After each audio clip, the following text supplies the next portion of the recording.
आज हम लोग सीखेंगे फ्रिज की फ्लैक्सिंग करना। देखिए यहाँ पे ये जो वीडियो बहुत ही ज़्यादा इंटरेस्टिंग होने वाली है हर एक टेक्नीशियन के लिए, क्योंकि मैं यहाँ पे अपना एक्सपीरियंस शेयर करने वाला हूँ। बाकी जो भी इंजीनियर से मैं उसका एक्सपीरियंस सीखा हूँ वो सारी एक्सपीरियंस मैं आपको यहाँ पे इस वीडियो में फ्लैक्सिंग के माध्यम से देने वाला हूँ, क्योंकि ये बहुत बड़ी टॉपिक है। फ्लैक्सिंग, फ्रिज में फ्लैक्सिंग करना बहुत बड़ी टॉपिक है और ये इसमें बहुत सारी चीज़ें ऐसी है जो कि बहुत सारे टेक्नीशियन को नहीं पता होती है, क्योंकि मुझको भी पहले नहीं पता था, जिससे मैं भी प्रॉब्लम में था। अगर आपने इस वीडियो को सही तरीके से नहीं समझा तो आप उस टाइम तक प्रॉब्लम्स में रहेंगे, मतलब कि कस्टमर के वहाँ जाएंगे और वहाँ पे फ्लैक्सिंग करने की वजह से, बार बार चोकिंग की वजह से, दिक्कत होने की वजह से आप परेशान रहेंगे। अगर इस वीडियो को सही से देख लेंगे तो आपका मसला ही ख़त्म हो जाएगा, आपकी जो प्रॉब्लम है वो ही ख़त्म हो जाएगी। देखिए हम लोग फ्लैक्सिंग क्यों करते हैं इसको पहले समझिए। हम लोग फ्लैक्सिंग बस इसीलिए करते हैं ताकि हमारी फ्रिज चोकिंग ना हो, चोक ना हो, फ्रिज में चोकिंग ना हो, इसलिए फ्लैक्सिंग करते हैं। लेकिन फ्लैक्सिंग करना ही ये चोकिंग की जरिया बन जाता है। देखिए समझिएगा ध्यान से, एकदम एक्सपीरियंस वाली चीज़ बता रहा हूँ, ये जल्दी कुछ बताता नहीं, लेकिन मैं यहाँ पे आपको एकदम क्लियरली बता रहा हूँ और ध्यान से समझिएगा। और अगर आप इस तरीके से, जैसे मैं बताता हूँ, उस तरीके से काम करना स्टार्ट कर दिए तो समझ लीजिए कि आपका काम परफेक्ट होना शुरू हो जाएगा और जो आप 2 घंटा 4 घंटे में काम करते थे वो आप आधे घंटे में गैस चार्जिंग कर देंगे। समझिएगा ध्यान से, बहुत बड़ी चीज़ यहाँ पर मैं आपको बताने जा रहा हूँ। फ्लैक्सिंग सबसे पहले समझते हैं कि फ्लैक्सिंग करते कैसे हैं, ये जानना बहुत ज़्यादा ज़रूरी है। देखिए फ्लैक्सिंग करने के लिए लोग करते हैं क्या है कि यहाँ पे हम लोग क्या करते हैं कि देखिए, पहले मैं भी ऐसे ही करता था, पहले समझिए इस बात को। करते क्या है कि यहाँ पे फ़िल्टर को खोलते हैं, ठीक है, फ़िल्टर को खोलते हैं। फ्लैक्सिंग मतलब क्या होता है? पाइपों की सफाई करना, पाइपों के अंदर जो गंदगी है, जो कचरे हैं, उसको बाहर निकालने को ही कहते हैं फ्लैक्सिंग करना। तो ये जो फ्लैक्सिंग कर रहे हैं ये करते हैं कैसे, यहाँ पे समझिए। देखिए इसको जैसे ही हम लोग फ़िल्टर जैसे देखते हैं कि यहाँ पे हमारी गैस नहीं है या फिर चोक है, क्यों कुछ भी है, तो यहाँ पे हम लोग क्या करते हैं कि गैस को यहाँ से निकाल देते हैं। कहाँ से निकालते हैं? यहाँ से। जो ये पिंच पाइप रहती है, हमारी चार्जिंग पाइप की जो पिंच रहती है, इस पाइप को हम लोग यहाँ से काट देते हैं और काट करके यहाँ से गैस को बाहर निकाल देते हैं, ठीक है ना। सारी गैस बाहर निकल गई, उसके बाद हम लोग यहाँ पे ट्यूब कटर के माध्यम से यहाँ पे हम लोग इसको काटते हैं, पाइप को, कंडेंसर के आउटपुट पे पाइप को काटते हैं, फिल्टर को अलग करते हैं। और अलग करने के बाद हम इसी कंप्रेसर कर देते हैं ऑन। क्या करते हैं? इस कंप्रेसर करते हैं ऑन, और ऑन करने के बाद यहाँ पे हम लोग करते हैं कंडेंसर की फ्लैक्सिंग। कैसे की जाती है कंडेंसर की फ्लैक्सिंग, उसको समझिए। जब यहाँ पे ऑन कर देंगे तो ये हवा देखिए यहाँ से खींचेगा। कहाँ से खींचेगा? हवा हमारे चार्जिंग लाइन के ज़रिए से ये अंदर खींचेगा और अंदर खींच करके क्या करेगा कि ये इस कंडेंसर में फेंकेगा आगे। जब यहाँ से हवा खींचेगा और इस कंडेंसर के ज़रिए से यहाँ से बाहर निकलेगा तो यहाँ पे हम लोग अपना ये अंगूठा लगाते हैं, कंडेंसर के आउटपुट पे कस के जोर से दाबते हैं और फिर एक बैग हवा को छोड़ते हैं, जिससे कि इसके अंदर जो कुछ भी कचरे रहते हैं ये बाहर निकल जाते हैं, ठीक है। इसी कंप्रेसर से करते हैं, समझिएगा ध्यान से, इसी कंप्रेसर से करते हैं। इसको हम लोग बाहर निकालते हैं, जिससे कि ये थोड़ा बहुत हमारे हाथ पे कालक भी लग जाता है, जिससे लगता है कि बहुत ज़्यादा कचरा आ रहा है, बहुत ज़्यादा आयल आ रहा है। तो हम लोग क्या करते हैं, इसको फ्लैक्सिंग करते हैं यहाँ पूरा दाब दाब के, ठीक है। फिर जब इसको दाब दाब फ्लैक्सिंग करते हैं तो यहाँ से जब यहाँ से कचरा आयल निकलना बंद हो जाता है, इसका मतलब हमको समझ में आता है कि हाँ भाई अब यहाँ पर क्या है कि ये जो कंडेंसर है ये हमारा क्लीन हो चुका है। अब ये हम जब हो जाता है तो फिर हम करते हैं अपने एवापोरेटर की फ्लैक्सिंग। देखिए फ्लैक्सिंग भी 2 प्रकार की होती है, एक होता है कंडेंसर की फ्लैक्सिंग और एक होता है एवापोरेटर की फ्लैक्सिंग। तो कंडेंसर की फ्लैक्सिंग हमारी इस तरीके से करते हैं यहाँ पे कि हम लोग यहाँ पे कंप्रेसर को ऑन कर देते हैं और ये चार्जिंग लाइन के जरिए से हवा को खींचता है और इस कंडेंसर में फेंकता है और यहाँ पे हम अंगूठा लगा करके इसको बार बार जो छोड़ते हैं एक बैग, तो यहाँ से कचरा निकलता है, ठीक है। चलिए इसको बंद करते हैं। तो इतना हो गया, आपको समझ में आ गया कि कंडेंसर की फ्लैक्सिंग कैसे करते हैं। तो यहाँ पर हमने कंडेंसर की फ्लैक्सिंग जब कर देते हैं तो यहाँ पर नया फ़िल्टर लगाते हैं। फ़िल्टर वही नहीं लगाएंगे कभी भी, ये नया फ़िल्टर लगाते हैं। नया फ़िल्टर लगाने के बाद क्या करते हैं कि ये जो हमारा यहाँ पे जो लाइन, सक्शन लाइन के पास जो लाइन जुड़ी हुई थी एवापोरेटर का आउटपुट, इसको हम लोग खोलते हैं, वेल्डिंग गन से इसको अलग कर लेते हैं। चलिए यहाँ से मान लीजिए हम लोग यहाँ से इसको अलग कर लिए, वेल्डिंग गन से ही खोलना, काटना नहीं है, वरना फिर जोड़ने में प्रॉब्लम होती है, उसको स्विंगिंग वगैरह करना पड़ता है। तो वेल्डिंग गन से यहाँ से हम लोग सक्शन लाइन को खोल देते हैं। फिर क्या करते हैं कि यहाँ पे हम फिर कंप्रेसर को स्टार्ट करते हैं, फिर ये चार्जिंग लाइन के जरिए से हवा को खींचता है और ये देखिए ये वाला हिस्सा भी बंद कर देते हैं। ये हवा को यहाँ से खींचता है और इस कंडेंसर में आती है हवा, और यहाँ से आने के बाद ये तो साफ़ ही हो चुका है, फ़िल्टर में जाती है और फिल्टर में जाने के बाद यहाँ पे जो इसका ये कैपिलरी, इस कैपिलरी के ज़रिए से हमारे एवापोरेटर में जाता है और एवापोरेटर से घूम के जब ये हमारी गैस आती है, ये जो हमारी गैस एवापोरेटर से घूम करके आती है यहाँ पे, तो यहाँ पे हम लोग लगा देते हैं अपना अंगूठा। जब यहाँ पे अपना अंगूठा लगाते हैं हम लोग तो क्या होता है दोस्तों, यहाँ पे समझिएगा, तो यहाँ पे प्रेशर बनता है, ठीक है। कहाँ लगाते हैं, ये इस पाइप के पास यहाँ पे अंगूठा लगा देते हैं। ये जब अंगूठा यहाँ पे लगाएंगे, दाबे रहेंगे, तो यहाँ पे क्या होता है कि यहाँ पे प्रेशर बनता है, और प्रेशर बनने के बाद फिर जैसे छोड़ते हैं तो ये हवा यहाँ से बाहर निकलती है एक बैग, तो इसके अंदर जो कुछ भी आयल रहता है, जो कुछ भी कचरा रहता है, ये सब बाहर निकलता है। तो इस तरीके से हम लोग अपने एवापोरेटर और कंडेंसर की फ्लैक्सिंग करते हैं।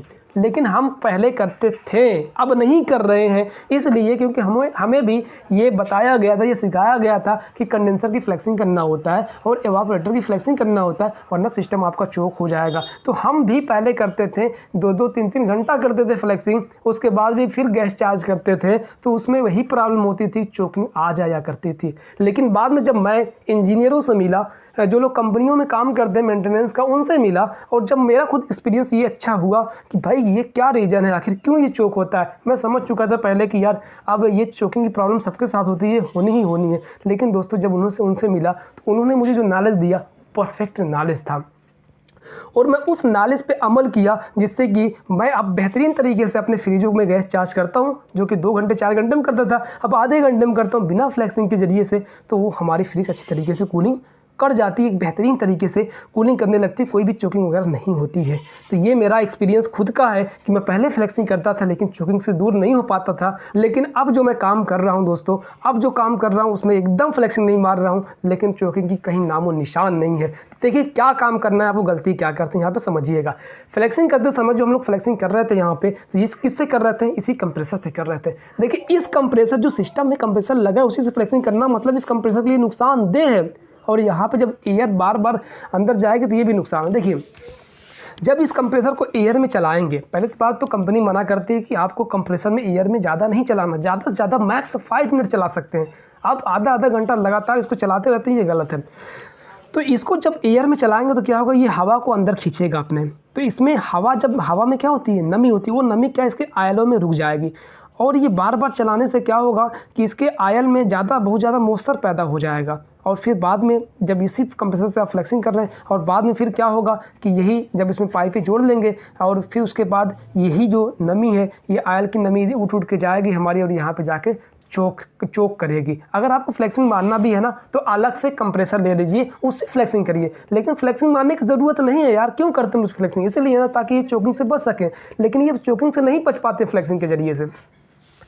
बचने का तरीका क्या, यहाँ पे समझो। फ्लैक्सिंग मारना गलत है, हाँ सही है। अगर आप नाइट्रोजन से इसकी फ्लैक्सिंग करते हैं तो नाइट्रोजन से ही फ्लैक्सिंग करना है तो करिए, फ्लैक्सिंग मत करिए अदरवाइज किसी जुगाड़ से। क्योंकि अगर आप जुगाड़ से फ्लैक्सिंग करेंगे तो वहाँ पे 1 भी % आपका फ़ायदा नहीं होगा। ऊपर से आपका ये कंप्रेसर जल्दी ख़राब होने का डर रहेगा, क्योंकि जब इसमें मॉइस्चर बनेगा तो पॉलिश को भी, इसकी जो बाइंडिंग की पॉलिश होती है उसको भी ख़राब करता है। तो फ्लैक्सिंग मैं रिकमेंड करूँगा, अगर आपके पास नाइट्रोजन नहीं है तो आप फ्लैक्सिंग मत मारिए यार। पहले मैं भी समझता था कि फ्लैक्सिंग ज़रूरी है, लेकिन जब मुझे एक्सपीरियंस हो गया तो फिर अब कोई दिक्कत नहीं होता है। मैं भी पहले रोता था यार, ये परेशान हो जाता था कि यार कस्टमर के घर जाने के बाद फिर परेशानी होती थी, चोक हो गया, लेकिन बहुत ज़्यादा प्रॉब्लम होती थी। लेकिन जब से मैं इस चीज़ का यूज़ करने लगा हूँ तब से कोई भी प्रॉब्लम नहीं होती। वो क्या है ये ध्यान से समझना। फ्रिज बनाने जब भी जाना है तो फ्लैक्सिंग नहीं करना अगर नाइट्रोजन नहीं है तब। इसमें कचरा वचरा नहीं बनता है, ध्यान समझिएगा, कचरा वचरा नहीं बनता यार। आयल थोड़ा सा निकलता है, आयल तो पाइप में 4-5% घूमता ही रहता है, 4-5% सारे पाइपों में आयल घूमता ही रहता है। तो आयल से चोकिंग नहीं होती है, कोई दिक्कत नहीं है, आप मत परेशान होइए। आयल से जो चोकिंग होगी ना, उसको ये हमारा वैक्यूम पंप बाहर निकाल देगा। देखिए बचना कैसे है यहाँ पे समझिए। थोड़ा सा वीडियो लंबी हो रही है लेकिन तुम्हारे लाइफ के लिए बेटा बेहतरीन है ये, क्योंकि ये मेरा एक्सपीरियंस है। और मैं भी पहले रोता था, काम करने जाता था, हम लोग सोचते थे कि यार फ्रिज का काम ही ना मिले, क्योंकि इतना चोकिंग, इतनी प्रॉब्लम कि टेंशन का घर था, ना नींद ना कुछ। समझो ध्यान से, देखो कैसे करना है। आपको सबसे पहले यहाँ पे जाना है, और जाने के बाद अगर इसमें लीकेज है तो उस लीकेज को सही करना है या पाइप को चेंज करना है। अगर चोकिंग भी है तो भी आपको करना क्या है, अगर पूरी गैस निकल रही चोकिंग है तो आपको करना क्या है, सीधा ये वाला पाइप काटना है और ये वाली पाइप काटना, मतलब फ़िल्टर को हटाना है। यहाँ से फ़िल्टर को हटाते समय आपको ध्यान देना यहाँ पे ये कि आपकी कैपिलरी में कचरा तो नहीं ना है, या आपके कंडेंसर के मुंह पे कचरा। कैसे चेक करेंगे, इसकी कैपिलरी को उठाएंगे, इस तरीके से देखेंगे इसमें कचरा नहीं है। अगर इसमें कचरा नहीं है तो इसका मतलब है दोस्तों कि 100% आपका जो सिस्टम है ये कचरे से चोक नहीं हुआ है, ठीक है। तो आप क्या समझेंगे, कचरे से चोक नहीं। अगर इसमें कचरा है तो आपको करना क्या होगा, ये कैपिलरी चेंज करना होगा। कैपिलरी चेंज करने के बाद इसमें गैस चार्ज करने की प्रॉब्लम ख़त्म। और अगर कचरा नहीं है तो कुछ मत करिए, बस सीधा ये फ़िल्टर चेंज करिए, फ़िल्टर दूसरा लगाइए। यहाँ पे आपको कैपिलरी के एंड पे भी देखना है, कंडेंसर के एंड पे भी देखना है। कंडेंसर भी साफ़ है, कैपिलरी भी साफ़ है, कुछ नहीं करना है। अब यहाँ पे सीधा सीधा यहाँ पे फ़िल्टर लगाना है। फ़िल्टर लगाने के बाद अब यहाँ पे क्या करना है, आपको सीधा सीधा वैक्यूम करना है। फ़िल्टर लगाए सिर्फ फ़िल्टर निकालना है और ये चेक करना है कचरा है नहीं है। कचरा है तो आपको, अगर कंडेंसर में भी कचरा है तो कंडेंसर भी चेंज करो। साफ़ करोगे बाद में फिर वही कचरा आएगा बन बन के, प्रॉब्लम में फंस जाओगे। और अगर कैपिलरी में कचरा है तो आप कैपिलरी को भी चेंज करो। और अगर सिर्फ कैपिलरी में, फ़िल्टर में नहीं कचरा है तो फिर सिर्फ कैपिलरी को चेंज करके आप इसमें फ़िल्टर दूसरा लगाइए और कैपिलरी दूसरा लगाइए। उसके बाद फिर यहाँ पे आप यहाँ पे सीधा सीधा वैक्यूम करिए। किससे वैक्यूम करेंगे? वैक्यूम पंप से।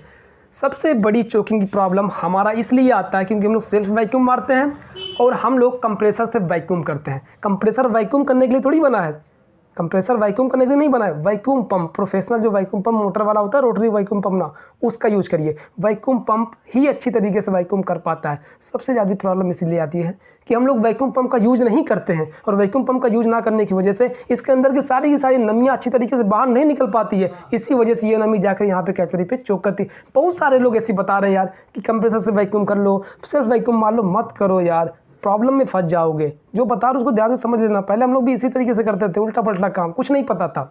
लेकिन जब बाद में पता चला, उस पर स्टडी किए, तब समझ में आया। तो एक्सपीरियंस बता रहा हूँ, समझिएगा।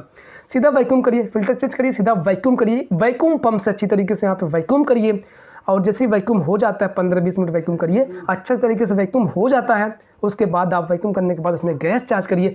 101% कह रहा हूँ, आपकी फ्रिज चोक नहीं होगी, नहीं होगी, नहीं होगी। आपकी फ्रिज चोक ही नहीं हो सकती है और आप भी खुश हो जाएंगे कि यार बहुत बेहतरीन चीज़ मिल गया मुझको। तो वैक्यूम पंप थोड़ा सा कॉस्टली आता है। कितने का आएगा? 4000 रुपये का, ठीक है। सिंगल स्टेज का ले लीजिए, फ्रिज के लिए बहुत बेहतरीन, एसी के लिए बहुत बेहतरीन, कोई दिक्कत नहीं है। डबल स्टेज अगर ले लेते थोड़ा महंगा पड़ेगा तो वो तो और अच्छा है। लेकिन हम लोग भी सिंगल स्टेज वैक्यूम पंप से ही वैक्यूम करते हैं और बेहतरीन वो काम करता है, ठीक है।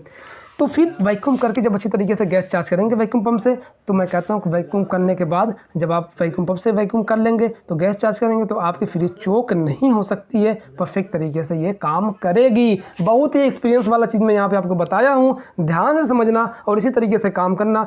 यार 10 बार गैस चार्ज करने से अच्छा थोड़ा सा पैसा लगा के आप वैक्यूम पंप खरीद लो। अगर काम करना है तो, अगर काम करना है अच्छी तरीके से, नाम कमाना है तो, पैसा कमाना है तो आपको वैक्यूम पंप खरीदना होगा। बिना वैक्यूम पंप से वैक्यूम किए आप फ्रिज में गैस चार्ज करेंगे तो 100 में से 2-4 फ्रिज आपकी सही हो जाएगी। बाकी ज़्यादातर फ्रिज आपकी जो है वो चोक ही होगी और आप परेशान ही रहेंगे। तो आपको ये समझ में आ गया होगा कि किस तरीके से हम लोग फ्लेक्सिंग करते हैं और किस तरह क्यों नहीं करना चाहिए फ्लेक्सिंग। ये आपको समझ में आ गया होगा और एक बेहतरीन एक्सपीरियंस आपको मिला होगा। यार पहले मैं भी इस बातों पर यकीन नहीं करता था, लेकिन बाद में जब मैं किया ये सब काम तो मज़ा आ गया। तो बस दोस्तों आज के लिए इतना ही। अगर वीडियो अच्छी लगी तो वीडियो को लाइक कर दें, क्योंकि मैं बहुत बेहतरीन चीज़ आपको बताया हूँ। और अगर इसको बार बार देखना चाहते हैं, जो भी वीडियो हम डालते हैं यूट्यूब पे, तो आप चैनल को भी सब्सक्राइब कर दो। तो बस आज के लिए इतना ही।